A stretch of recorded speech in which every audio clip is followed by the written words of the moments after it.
Welcome everyone. Thank you for joining us today. We're going to be having a good conversation.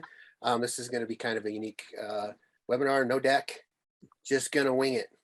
Wing it's not the right word. We're just going to have a conversation. I guess it's not winging it. There is a plan. So thanks for joining us, Maddie, Janet, Gary, appreciate it. We were just talking, Paul, I've got an old 70s maple dreadnought, and I agree with you. Like it seems like it's crisper, you know. It's surprising for, particularly for this big of a guitar to have such a bright high end, and it's still fairly new. It's only 5 years old or so, so it's it's still mellowing, but that it's full body maple, so backside to everything. So it really it's a great singer's guitar. I'm not a singer, but it has just a little bit of cutaway right in the mid-range, like that 1K, 2K where a voice would go. So it'd be a great singer-songwriter guitar. It's pretty cool. Yeah, I've got a Taylor 614 maple, and it's 20 years old now, and so it's really cool to see like what a aging guitar, how it changes over time. Like it's like a fine wine. This was one of those special edition ones, but it's a 600 series too, 618. Okay, so I've got the cutaway version, slightly smaller than that. Yeah. So welcome to call it auditorium, grand auditorium, or whatever. Yeah.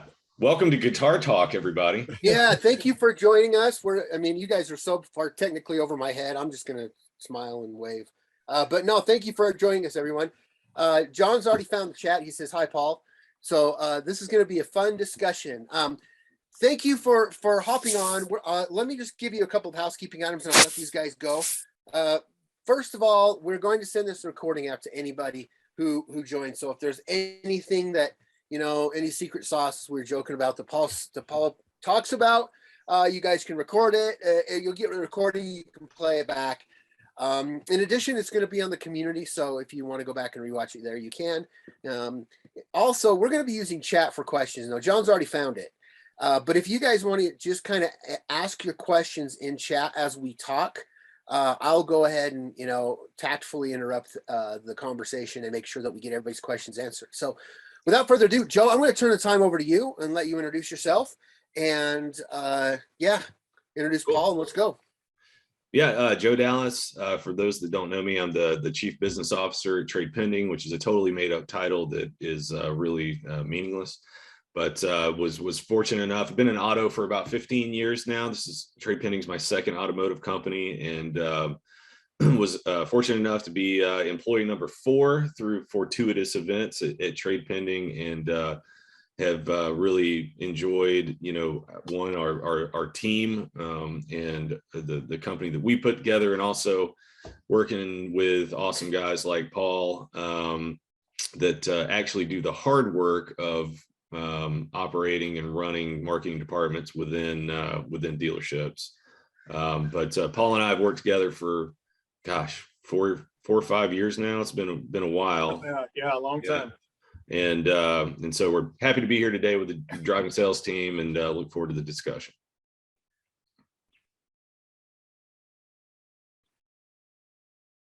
Awesome. You want me to jump in? Yeah, go ahead, Paul. Hi, everybody. I'm Paul Snell. I've been working with Joe for a while. I've been in the dealership community for about a little over 15 years. I hated buying cars, and so a great guy by the name of Dave Jachter ran an ad in probably the newspaper or some odd career builder site or something way back then, and his ad said very simply he wanted to break the mold of car dealerships. He wanted to create what he called an evolution in the car business, this one person, one price thing, which was a diametrically opposite experience from what I'd experienced, buying a car. So I hopped out of the big box retail business I was in and came in to sell cars, like a lot of people that started in this business. Moved in, like a lot of you guys moved into internet sales, and I was a sales manager. And but I really found a knack and an enjoyment from the marketing side of the business. So I've been in a constant state of learning since, and I have managed a few teams running marketing and digital operations for our group, Alpha Auto Group. We've got 13 dealers right now in the US and Canada, adding many more stores and stories in the months and years to come. So, and we built this dealership, and now it's becoming a core tenet of our business, around this philosophy of just being awesome for customers, and creating something that's different from the traditional experience. And it's kind of worked out for us. And I'll just say, I've got 2 Toyotas in the driveway right now that are from Wilsonville Toyota. I think Paul and I could wave at them right now. We're kind of neighbors, but my swag. There you go. You got your trade pending Yeti there as well. Well, talk about like what was the one price thing like 15 years ago? I mean, today I think single price dealerships are becoming more common, but like, how was that received 15 years ago? Well, by the customer community, very well. By the dealer community, they thought we were nuts, right? Dave will tell this story over a bagel with you anytime you're in Vegas again. And it's all the dealers were told us we were crazy. And in our first full year of business, we very quickly became the #1 franchise dealer in Oregon. So it's something that resonates with people. It's what customers want. It's an easier experience. It takes that stress away from the whole thing, at least from the customer side of things. And that's all we're trying to deliver. So back then it was this is crazy. And in fact, most of the salespeople that started at this dealership when we opened it in March 2007, I think 18 out of 21 or 22 of us had never worked in the car business before. So, I mean, that's how committed Dave was to, not just creating a brand, but building a culture from the ground up of doing something completely different than anybody had ever done before, at least in Pacific Northwest. Right. Has that scaled out to the rest of the Alpha Group, or is Wilsonville Toyota Subaru the sort of only ones doing that? Yeah, so when we were acquired by Alpha 4 or 5 years ago, that has been a goal to transition the existing stores in the organization over to this model, and we'll get there. It's just it's a cautious approach. So we opened 5 years ago, Wilsonville Subaru. So we opened that store with the one person, one price model. And then we also, February last year, right smack dab in the middle of COVID, we opened up a used car store called Pure Automotive up in north end of Portland. And we opened that one. So a pure used car store, not a franchise store. We opened that up with one person, one price as well. So we've really got a feel for how it operates in new stores, existing stores, used car points. I think it's something that makes a lot of sense. And as we grow that mindset in our culture, more components of it will roll out to the rest of our stores.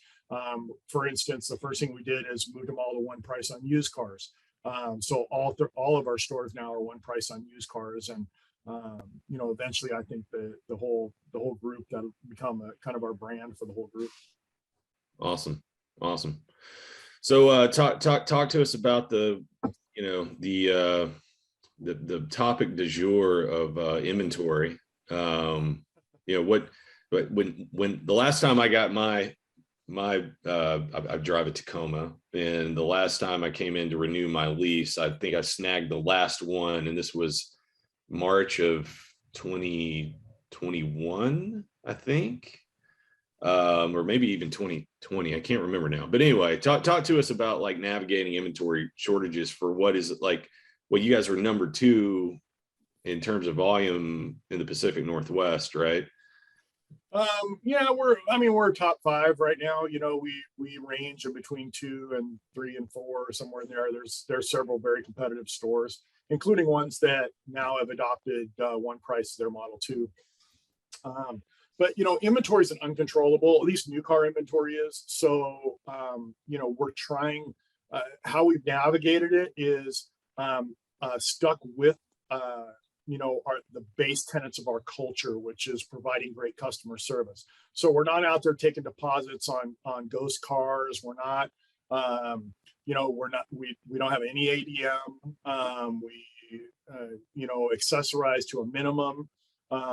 We've tried to just kind of stick to what we do, in the hopes that, that customers that, maybe more urgently needing a car and maybe paying 5 or 10 grand above sticker right now will still come back to us in 3 years when they've reached the end of, their life with the current car they're buying. Maybe they had a bad experience somewhere else and that'll bring them back to us. But we're constantly focused on what's the best experience we can deliver to customers. And in the current inventory model, that means that we grew our used car business. We make sure that we're doing everything we can to have as many used cars available in every possible category and price point that we can. That's the part of it we can control. So that's what we're focused on. What's your acquisition strategy look like, besides obviously using us to create a lot of opportunity? What's that look like these days? Yeah, I think that, and I'm not knee deep in that part of the business, but I can tell you that, it didn't start during COVID. It didn't start when cars became more difficult to acquire. We've always had a strong used car focus in our building. We've made sure that we've kept the best cars available for our customers. And so what's changed maybe is we're keeping more of that inventory and making less of it available to, auction and things like that. We opened this used car point so that we would have another place to sell used cars that are maybe, maybe it's not something that would be easy for us to sell or support, out of a Toyota or Subaru store, but out of a used car point, that's focused on those things. We can have some budget used cars. We can have some cars that are a little older, and still back them up with our 5-day money back guarantee and our one price, one person sales process and those kind of things. And still take care of people and, continue to grow the used car side of the business. But acquisition wise, we're doing a lot of the same things everybody else is doing. We're working opportunities. We're, stopping at, cars with for sale signs in them on the side of the road, where we have one team member who's dedicated purely to acquisition, watching auctions and doing all those kind of things. So, we're doing a lot of the same kind of things everybody else that is doing. What's our big challenge right now? We're not selling as many new cars as we should be. So we don't have those great quality trade-ins coming in. So we've got to go find them somewhere else. And, that's what we're doing. We're selling almost as many used as we are new. Awesome. I think we had a question in the chat there, Bart. Yeah. Justin's saying currently it's easy to sell at one price based on inventory. I mean, I could argue that most dealerships are one price right now. How do you go about it when the competitive market comes back? I'm going to give you a little context. I kind of grew up on the retail side when I started in a one price store, and that was always the challenge was, well, I'm going to take your price. I'm going to go down the street. They'll beat it by a couple $100. They always do. So how do you go about it when you've got a really competitive price based market? That's an absolutely fantastic question. And at the end of the day, strategies and tactics are important, but they're number 3 on our list, right? So number 1 on our list is culture. So we constantly have a culture that's built on serving customers and what's the best way to do that. And some of that goes to this question, and that we're less concerned about what those guys are doing. I care less and less every year about what our competitors are doing in the marketplace. What I am concerned about is, are we delivering the best experience to customers in our PMA and the edges of our PMA? And that tends to drift out, word of mouth, license plates on cars, and broadcast advertising. That message kind of drifts out. not only do we say we do this, but we back it up and we actually do it. So, culture is first, which is, why should we do this thing that we do? And then commitment is number two, right? That's the second most important thing to us is, we know why we should do it. Will we do it? And will we do it forever, come hell or high water?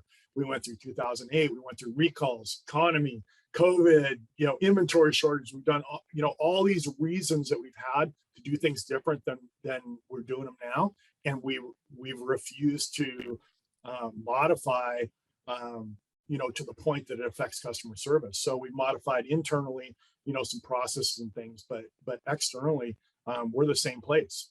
And, that's what matters. And our commitment to that is very, very strong. So how do you navigate it? Well, it's hard. We have to do a lot of price research. We have to constantly be in tune to make sure that our pricing is in line with market. People will pay a little more for a better experience, and that's good. But we can't rely solely on that to charge thousands of dollars more and expect that people are just going to pay it. Though there's a pain versus reward, ratio in there somewhere. So, sometimes we're a little above market, sometimes we're a little below market, in normal times. But we're constantly aware. We're constantly watching our market share reports. We're constantly watching, those kind of things to make sure that we are getting a little more than our fair share of the business. Yeah, I love that. And I used to think that there was 10% of the population wants to just beat you to death. Like they're not happy until the salesperson's crying and, everybody hates them in the dealership. And that 10%, they can go anywhere they want. I don't want them, right? I want the 90% that would prefer a better experience. And Justice, are you doing one price on new cars with your Toyota brand? Subaru and Toyota, yeah. Okay. Yeah, I was going to say my dad walks into a dealership upset no matter what has happened, or he walks in ready for a fight no matter what. It's like, all right, the times have changed a little bit. You can actually go in and have a real conversation, right? You're not just trying to pick your pocket everywhere. But yeah, I used to have those guys that would be like, walk in the door and say, "Who wants to sell me a car today?" And I'd let anybody else talk to that guy. And go get him, because I know what that guy's going to be in for, right? Not only that, but then they're going to turn around and leave you a crummy review online, right? They're going to take every dollar, out of the deal they possibly can, and then leave you a crummy review online. And so it did nothing for the business. It did nothing for your reputation. And it's certainly, how do you feel at the store? I mean, if you feel bad about a transaction, whether you didn't make anything or you made a ton, that maybe you shouldn't have, if you feel bad about a transaction, you're doing it wrong. Yeah, exactly. Well, So Paul, go ahead, Joe. No, I was going to say, I think that you and I talked earlier about, sort of some of the macroeconomic stuff going on right now. Are you feeling any of the, rising, what in my view, it's like, okay, the OEMs prioritize putting chips into large SUVs, and then we have inflation that sends gas through the roof, and now everybody's looking to get into a Prius. Like it's kind of it's a no-win situation. But are you feeling that kind of that demand or consumer kind of pinch yet at the dealer level? Well, when it comes to new cars, it's an uncontrollable, right? It's we can only sell what's available, and we're selling everything that's available. So, we have just as many people. We got plenty of people lining up for trucks. That new Tundra is sweet. We talked about that earlier. Yeah, and we got people lining up for trucks and bigger at the new Sequoia and the Ascent from Subaru. I mean, people still want those vehicles. They need them for their lifestyle or business. And so really it's a matter of, can we serve people and how we serve them? And so we're just continuing to do what we do, generate, positive, wonderful customer experience for people whenever possible. And let them down easy when we can, right? It's when we're 6 to 8 weeks out for the car they want. And all we can do is dazzle them and deliver what we promise. How are you handling like So 6 to 8 weeks, if they have a trade, there's a depreciation that's still happening there if they're using their vehicle. How are you guys navigating that? Well, there's not a ton of depreciation happening, and that's helpful. I think we have the same challenges that every other dealership has when you've got to put a car that's that far out. There's the opportunity for that customer to sell the car on their own, or sell it to a relative or something like that. And you can try and contract them out of it, but at the end of the day, if we deliver a great experience, stay in touch with the customer during the process that their car's coming in. We found that hole in our business, so we plugged that. Where we just weren't staying in touch. We told somebody, "Hey, your car's 6 weeks out. We'll talk to you then." And we've learned that the best way to retain that trade and make sure that good experience continues all the way up to delivery, is to stay in touch with them. Just once a week, you give them a call and, "Hey, everything looks good," or the delivery date slipped, and but your trading value still looks good, and those kind of things. Just having that, just touching people every now and then, just to let them know that we're thinking about them. We appreciate their business, and we hope that trade's available when the car shows up. Awesome. All right, Gary Wexler in the chat says, in this market, are you one pricing over MSRP? If not, what kind of new car inventory does the Toyota store have on the ground on average? On average, we have available for sale, we have 0 on average. We are on average behind. Yeah, on average, 0 new cars. We occasionally have one that'll slip through. Maybe somebody backs out of a deal, they have a change in circumstances or a change of heart, and then that vehicle's available. We put it up on social media and it's gone within the day. So there's nothing there, and no, we're not pricing above MSRP. We just refuse to. We're still adding accessories, a limited number of accessories, to vehicles, but we're not putting VIN etch or data dots or nitrogen tires or any of those kind of things. And I'm not bashing anybody who does it. I understand why you do it. We're just not putting anything on there that we don't think that a hard ad that's not a real value, tangible value for the customer. So, and if they don't want that stuff, we don't put it on there. So our max price is MSRP. That's great. A lot of good questions coming in now. Ryan Smiley says, we're using the one price model in one of our stores and are priced aggressively. How do you train the customer that there is no negotiation? It's a good question. That's a great question. And again, as long as it's one price is not a tactic or a strategy. One price is something that you believe in at the store level from the top down. So as long as that culture is there and the commitment to that is in the store, then it's easy to execute that strategy, because we're having that conversation with people the very first time we talk to them and every time after. So if they send in an internet lead, our response right off the bat is going to be, this is what our brand is. This is how we do business. And we want to show you how awesome it is. We believe it's a value for customers to save time. We believe that it's the right thing to do for people and it's what they want. So it makes it pretty easy to execute on that strategy. And yes, you have to have a strong enough commitment that you're willing to walk a customer over $1. You're willing to walk over a fee. You're willing to walk over, personalized license plates or floor mats or whatever. I mean, it literally is that level of commitment in our dealerships. And once you're there, it's easy to maintain because you do the same thing for everybody. Then the conversation with the customer is, lightheartedly, of course, but I can't do something for you I didn't do for everybody else, right?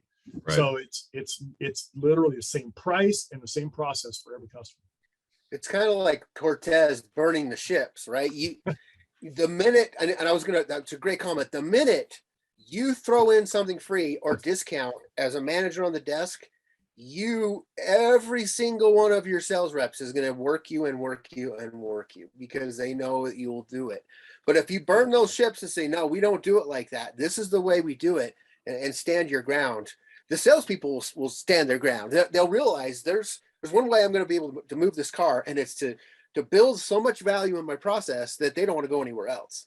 Yeah, and there's really a difference. Yeah, and that's why the strategy, one price is not a strategy.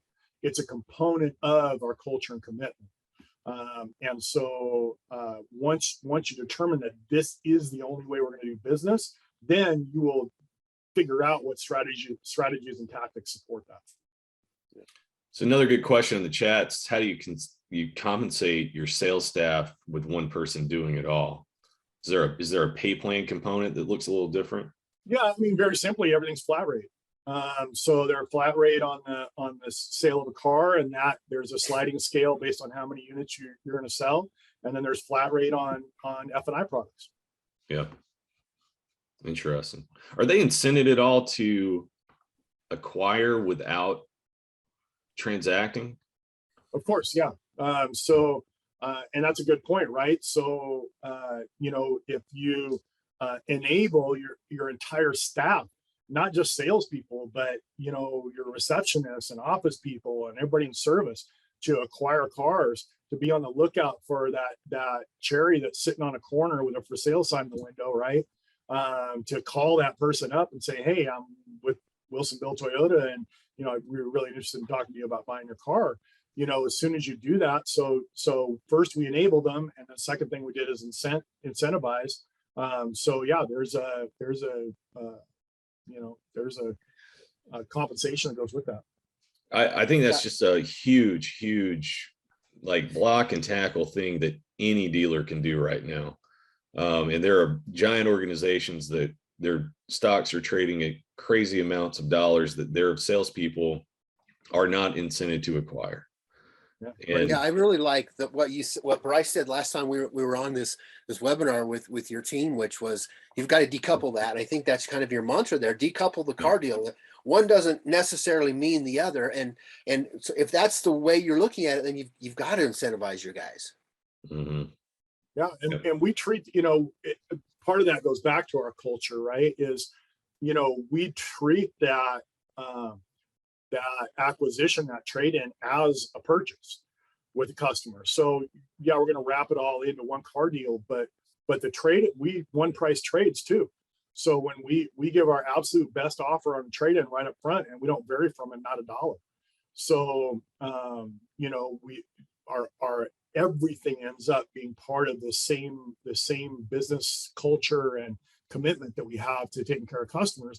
And why should there be one price for us and a different price for you? We know what we're willing to pay for the vehicle. That's what we'll pay you for. And it makes it a lot easier for people that aren't trained salespeople to have that conversation with the customer when we're trying to acquire a vehicle. So Michael, I'm going to get to your question in a second. I want to kind of fast forward and go ahead, because I think it makes a lot of sense here.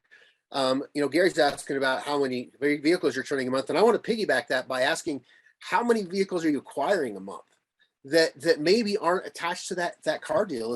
Are we talking about like half a dozen, or are we talking about many more? How many more? Yeah, well, I mean, we're selling every new car we can get a hold of, and we're selling almost as many used cars as we are new. So what's that leave? About half our trade-ins. I can't get into specific numbers, but you can look at my inventory on Wilsonville Toyota, look at my used car inventory, and know that we're turning about every 2 to 2.5 weeks. So that'll kind of give you an idea. Yeah, that's really powerful. Yeah, I would say close to half are outside of the deal acquisitions. Wow, that's amazing. Yeah, crazy. What are you seeing in terms of like service absorption and just service activity right now? Is that starting to change as well? Well, I think that the whole industry is experiencing this thing where people are either by choice or because of supply forced to hang on to their used cars longer.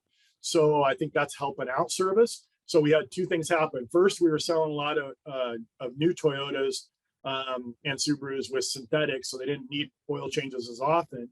But now we've got this supply situation that's requiring people to hang on their cars longer, so they're having other problems.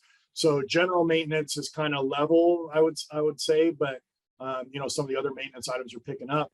We're still working hard to push as many people as we can, or as we can help, into our service drives.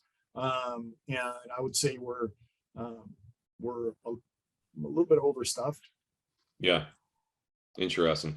I was kind of pondering, like, okay, you have an environment where you've sold, half as many new cars as you normally would have.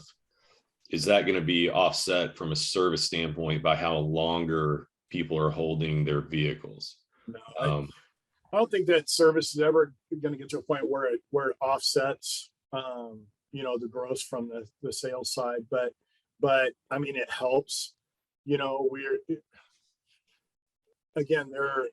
We have to, once we bypass the uncontrollables, which we constantly have to do, or at least we've got to figure out a way to navigate the uncontrollables, and then look at the things that we can control, right? We can control customer communication. So, that's marketing has kind of shifted a little bit in that respect, that we're doing more one-to-one communication with people. Yeah. And so we have to keep our service drive as full as we possibly can. It doesn't offset what we're losing in new car business, but it helps our customers. It helps them keep their car running a little bit longer, so that they can wait for the car that really suits their needs to come in. It's awesome. So just topically, you and I beforehand were kind of chatting about what's going on over in Europe and electric vehicles. And so give us the Paul Schnell. We'll both do this. Give us the Paul Schnell EV prediction. In 2035, what are we looking at with the EVs? Oh, 100% EVs. I don't know. I'm seeing the same things that, if you're tuned in to things like, some of the real, great pundits on LinkedIn, or if you're listening to, if you're not listening to the Automotive State of the Union podcast every day, you should. Asodu is awesome. So there's my plug for Kyle and Paul at Asodu. There you go. Tuning in to the David Long All Things Used Cars podcast on Clubhouse. Dealer refresh Fridays. You just got to stay tuned in, keep apprised of what's going on. At the end of the day, we're, part of our strategy is we write a ton of internal content, right? We own our SEO. So we've been very focused on electric. So we've had, deeper internal conversations about electric. The bottom line is, I think that the thing that should be most concerning should be infrastructure. I think that we're not ready for the number of electric vehicles that OEMs are saying they're going to produce. And people are going to be really surprised when they go, to get their level 2 charger put in, when they buy their electric car in 5 or 8 years, and find out that their grid is stressed and they can't add, they're not adding any more level 2s in your neighborhood. That's a huge concern. I'm considering I don't have an electric car yet, but I'm thinking about dropping a level 2 charger into my garage just so I can have a token on the grid. So when it gets maxed out, we're already there. It's going to add value to your home. It's going to, and it'll, support an electric vehicle. But I think most of us on the ground agree that a lot of the predictions we're seeing are maybe a little overreaching. Some manufacturers saying 2030, some saying 2035. We got the EU saying they want to get rid of all ICEs, by 2035, which, seems insane. So reality is going to take hold at some point, and, we'll realize that unless we're going to start building nuclear power plants real quick, we don't have the electric supply for people, and it's going to become like buying a gallon of gas right now. A megawatt is going to cost an insane amount of money, and we're going to realize that we're not serving 100% of people. Yeah, we were actually at Disney a month ago, and you pull up to the Magic Kingdom in a parking lot that can hold 1 million vehicles, and there are 10 charging stations. and everybody plugs them in and then goes into the park for like 10 hours. Right. And I'm thinking to myself, like, what's the long-term play? Somebody at a Tesla pulled up here earlier today thinking I need to charge my car, but there's only 10 stations and those people are going to charge their car in 2 hours and then just sit there the rest of the day. Like, there's all these things that we haven't thought about. They'll be looking for an F-150 Lightning is what they'll be looking for. Yeah.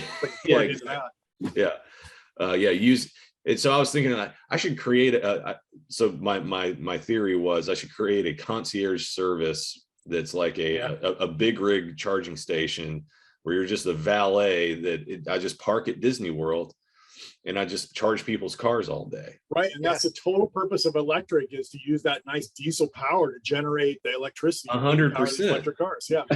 100%. Just have a big generator on the back, just burning fossil fuels. It'd be awesome. Yeah.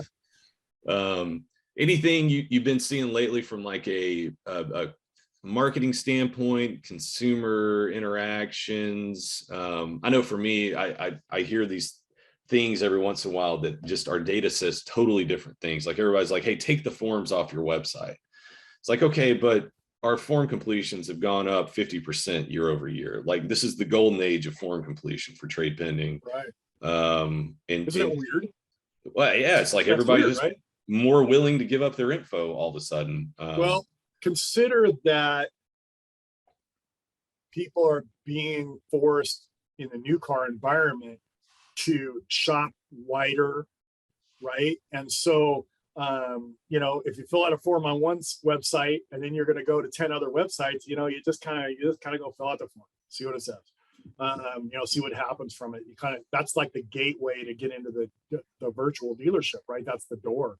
So, as much as we've worked to eliminate unnecessary forms, there are still people who want to communicate via email, set up a special email address just for car shopping, and fill out forms and just wait for the flood of things, hopefully, that come in for dealers that are tuned into that. But it's still a very, very small percentage of our business. The vast majority of people don't fill out forms, and of the ones that do, the vast majority of them aren't buying a car from us. So that's good to do, but if somebody's on your website right now, do you want to talk to them right now? And if you do, you should have mechanisms in place to do that, to execute that. We do. So when we give people the option to either email for information or click the button right next to that one that says, talk to us right now. And let's have a conversation. Let's do it now. And we're happy to email things that people want, or text message, or whatever they want to do. Let's give them the avenues to do all of those things. So I agree that more form less, or less forms is the right way to go. Less calls to action. Still, we still see dealers that have 8 or 10 different calls to action on BDPs. It's crazy. Like, What do you want them to do? What do they want to do? What do you want them to do? That's 2 calls to action. Right. Give them the thing that they want to do, give them the thing you want them to do. But we're also focused, we're focused right now on the same things that all marketers are focused on, right? GA4, getting ready for that, making sure that we preserve all that old UA data, GA3 data, and have something to compare it against when we don't have it anymore. So a lot of learning going on around that right now. Working around uncontrollables like OEM mandates when it comes to digital retailing.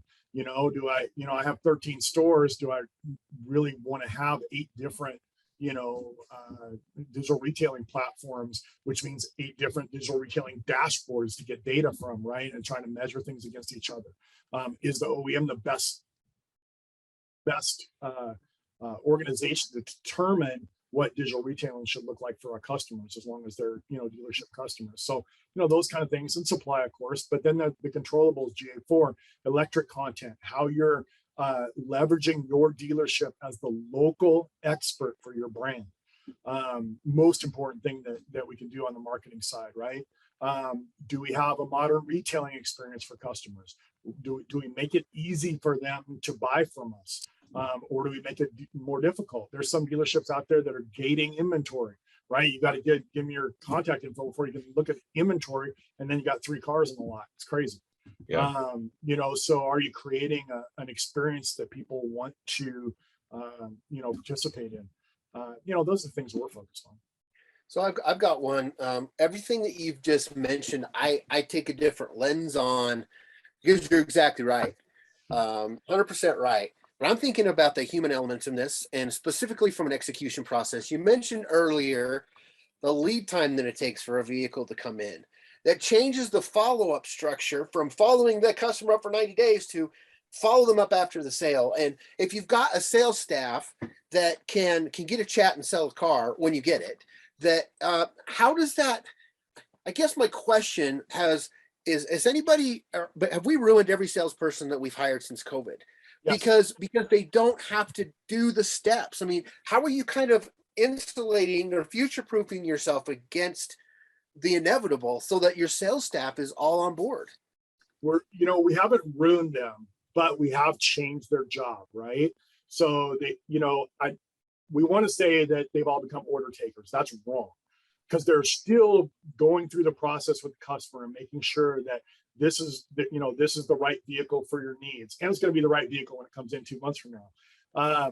You know, we're still having a conversation about the ownership experience and F&I products and those kind of things, right? So we're still having that conversation, but that inability to go out and have a customer fall in love with a car on the lot, that's going to be a real challenge that when we finally do start getting inventory again, whether that's a smaller supply or one of each or whatever we end up with in whatever the new model is for our different OEMs, that we are going to have to train people again to walk out to the lot and get people to butterfly the doors and open the hood and show people, let them touch the buttons and things and go for a drive. People are buying without even driving now, right?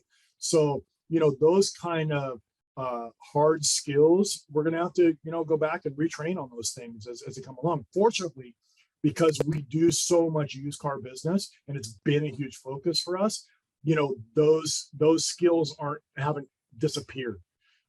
We still can walk somebody out and go for a drive, and for a lot of our inventory, we have really pretty some great late model inventory that somebody can drive in a 21 RAV4 if they want to. But yes, we're not ruining salespeople, but we have changed their job, and we're going to have to make sure that as soon as possible, when we do start having inventory again, that we do some retraining on how to do good walkarounds and just basic stuff. Yeah, and I'll just say an intangible. I think you kind of were alluding to it too, Bart, is like, how do you feel, right, as a consumer when you and having bought multiple Toyotas from Wilsonville Toyota. That's the only reason Paul actually uses trade pending. I have to keep buying Toyotas from. But no, I mean, it totally is. Like I get a text on my birthday, right? Like from my salesperson. Like my sales rep stayed in touch with my wife to make sure everything was good. A couple of weeks later, anything you got questions about with her ridiculous Highlander that looks like a spaceship on the inside. But it comes down to like, all right, brand loyalty. How do you feel as a customer? And I'm not going to buy a Toyota from anywhere else just because I trust the brand and trust the experience, right? And that's what you always want to achieve.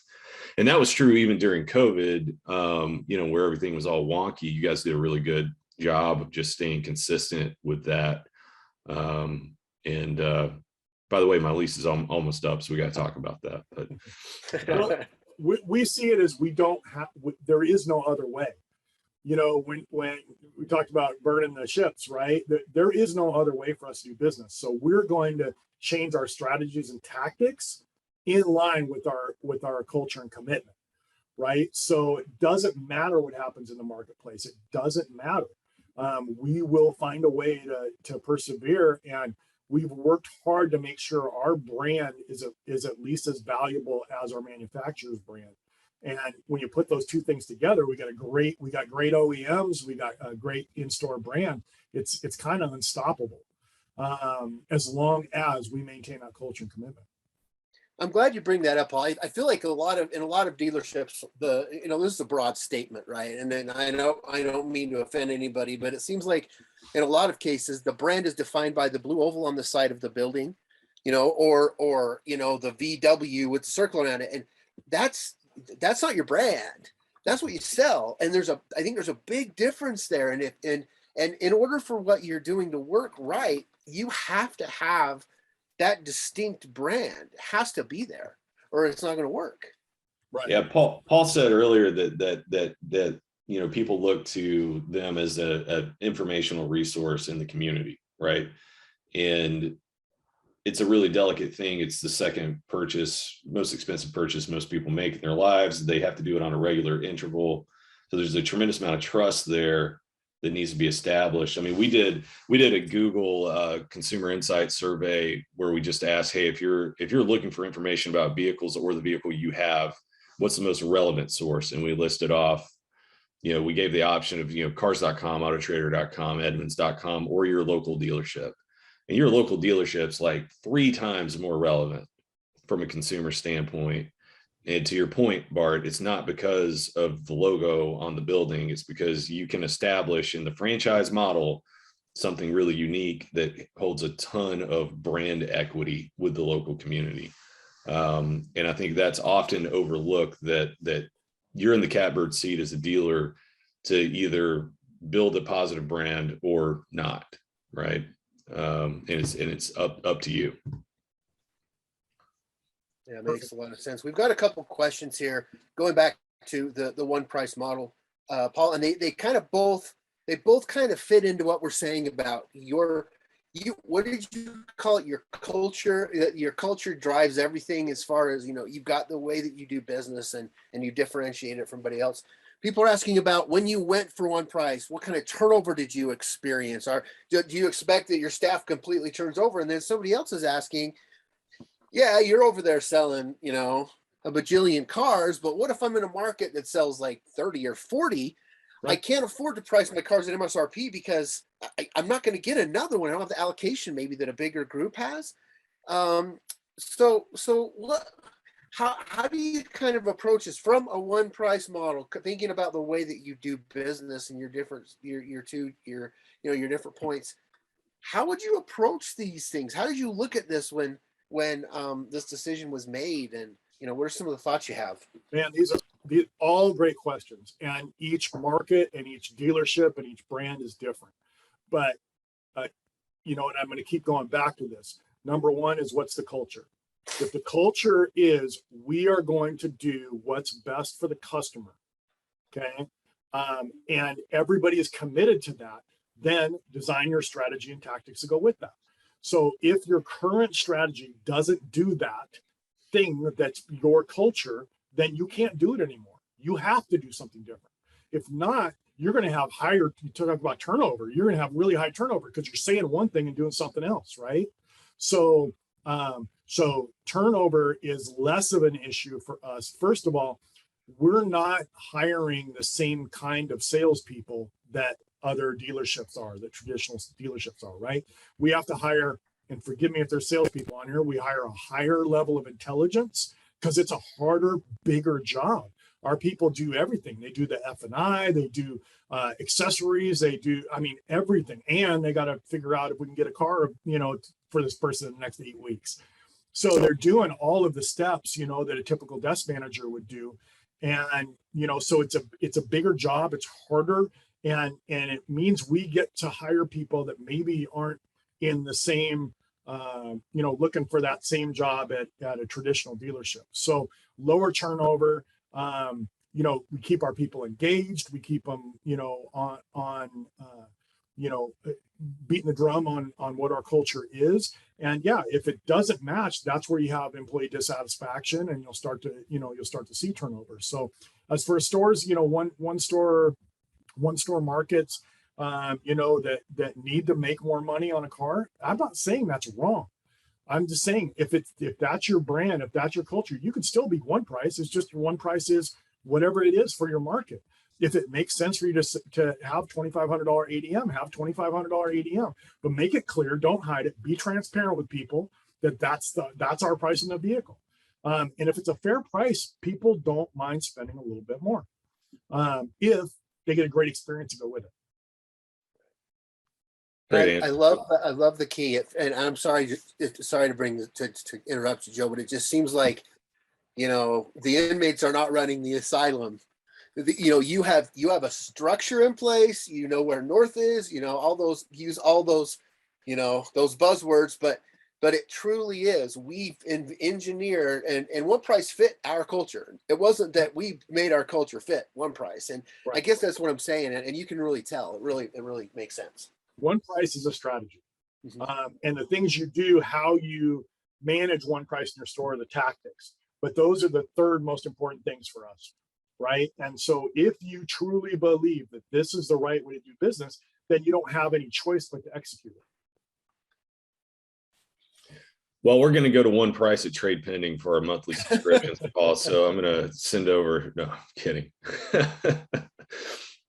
Well, gosh, I thought we would have a hard time making it to 45 minutes, Paul, but here we are. What if somebody hands you a stringed instrument like one of the ones behind you, what's your go-to song that you're just going to dazzle everybody with? You know, I don't have a dazzle song. You know, I pretty much play for myself. But you know, when I first pick up an acoustic in particular, I go right to Allman Brothers Melissa, man. I love that song, and it sounds awesome coming out of my big beautiful maple Taylor over there. Yeah. And that's, you know, it's a good warm-up song, so I like that one. So that I mean, you know, the next question Joe's going to ask, like, but bust it out. Let's go. Nope.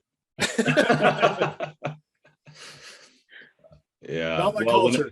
When you put a Stratocaster in my hand, I pretty much go to Pride and Joy by Stevie Ray and do a horrible job of covering that. But that's sort of my just have fun doing it, right? But in your mind, it's Guitar Hero, man. Beautiful, yeah. beautiful. Yeah. Well, thank you too for joining us. We really appreciate it. I love the comments and the questions we've got. We've got a group of people that were on this that really are interested in looking at creative and unique ways to improve their operations. And so we really appreciate it. And thank you. I know you got a lot going on. Let me valuable. Just add it, you know, if you have more questions or want to dig further into it, please hit me up on LinkedIn and shoot me a message. I'm happy to, you know, talk shop with my car dealer friends. And Joe, thank you so much for putting this together. I mean, you kind of drove this thing, but yeah, we're really appreciate the content. It was really good. Thanks, guys. Yep. And everybody that joined, keep it up. Love the comments. Join us and keep the conversation going on drivingsales.com. And then we have these all the time. We'd love you to join, and we'd love to hear from you. So thank you everyone for joining. And once again, we'll see you on the next one. Thanks. Bye, guys.